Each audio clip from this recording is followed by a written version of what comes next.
What's going on, everybody? Today we got you a Factory 5 Shelby Daytona.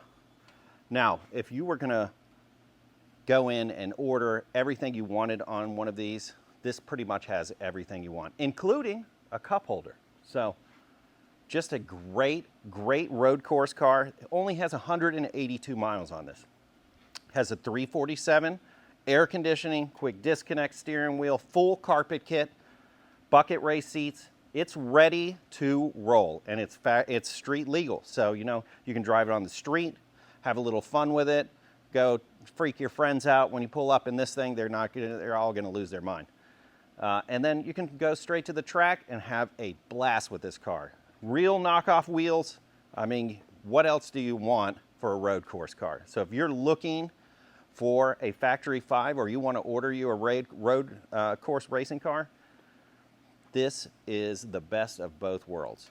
You don't have to wait for it. It's ready to rock right now. You can put your own little touches on it, but honestly, other than adding maybe a stereo, which some people will yell at me for saying that, I think it's a great car to jump in right now, turn key, and go into your driveway. So check it out, and as always, we appreciate you guys watching. Thanks again.